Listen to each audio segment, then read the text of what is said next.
नमस्कार दोस्तों, आपका स्वागत है हमारे YouTube चैनल नॉलेज 108 पर। तो दोस्तों, आज की वीडियो में हम बात करने वाले हैं एस्टेरॉइड्स के बारे में। हर बार एस्टेरॉइड के खतरों से कैसे बच जाती है धरती, कौन करता है हमारी धरती की रक्षा। हमारे ग्रह पर मौजूद बड़े बड़े क्रेटर्स इस बात की शिद्दत से याद दिलाते हैं कि एस्टेरॉइड यानी धूमकेतु समय समय पर पृथ्वी से टकराते रहे हैं। सवाल यह है कि कब हमारे ग्रह को अंतरिक्ष से होने वाले हमले का सामना करना पड़ेगा। जैसा कि अक्सर कहा जाता है, कभी न कभी तो यह होना ही है, लेकिन फिलहाल national aeronautics and space administration यानी नासा के पास धरती को एस्टेरॉइड या कॉमेट से बचाने की योजना तैयार है। लेकिन यह एक ऐसा खतरा है जिसे मानव ने अंततः गंभीरता से लेना शुरू कर दिया है और इस पर ध्यान दिया जा रहा है।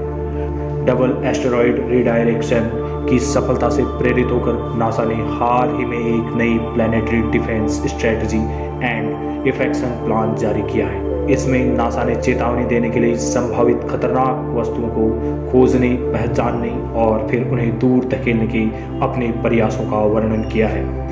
अमेरिकी एजेंसी की यह 10 वर्षीय रणनीति पृथ्वी के निकट एस्टेरॉइड और कॉमेट के साथ विनाशकारी मुठभेड़ से बचाने के प्रयासों को आगे बढ़ाने पर केंद्रित करती है।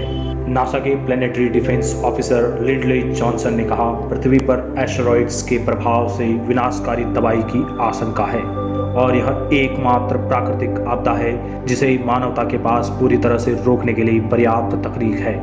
नासा के इस रणनीति के जारी होने के अगले 10 वर्षों के लिए नासा के इरादे मजबूत हो गए हैं ताकि यह सुनिश्चित किया जा सके एजेंसी सभी के लाभ के लिए हमारे ग्रह की रक्षा के लिए राष्ट्रीय और अंतर्राष्ट्रीय स्तर पर काम करे। नासा ने प्लैनेटरी डिफेंस स्ट्रेटजी एंड इफेक्शन प्लान 18 अप्रैल 2023 को जारी किया था।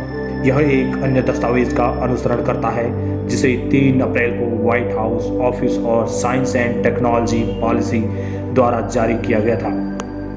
पृथ्वी को खतरों से बचाने और ग्रहों की रक्षा के लिए एक योजना है। प्रत्येक रिपोर्ट प्रभाव के खतरों का पता लगाने, लक्षणों का ब्यौरा और प्रतिक्रियाओं को बढ़ाने के साथ साथ सरकारी एजेंसियों के बीच रणनीतियों के समन्वय के लिए अंतर्राष्ट्रीय सहयोग में सुधार और केंद्रित करने के लिए है। नासा सभी नियर अर्थ ऑब्जेक्ट्स की एक पूर्ण सूची बनाने की दिशा में काम कर रहा है। सर्वेक्षण से यह पता लगाना है और प्रयासों में सुधार करना है जो पृथ्वी पर खतरा पैदा कर सकते हैं। स्पेस एजेंसी ने double asteroid redirection test mission पूरा किया है। यह दुनिया का पहला ग्रह रक्षा परीक्षण मिशन था जिसने अंतरिक्ष यान का उपयोग करके एस्टेरॉइड डिफ्लेक्शन की एक विधि का सफलतापूर्वक प्रदर्शन किया। अमेरिकी सरकारी एजेंसी एनईओ ने तैयारियों और प्रतिक्रिया योजना को बढ़ाने का काम किया है। इसके लिए उसने अगले 10 वर्षों के भीतर सभी उद्देश्यों को पूरा करने का लक्ष्य निर्धारित किया है।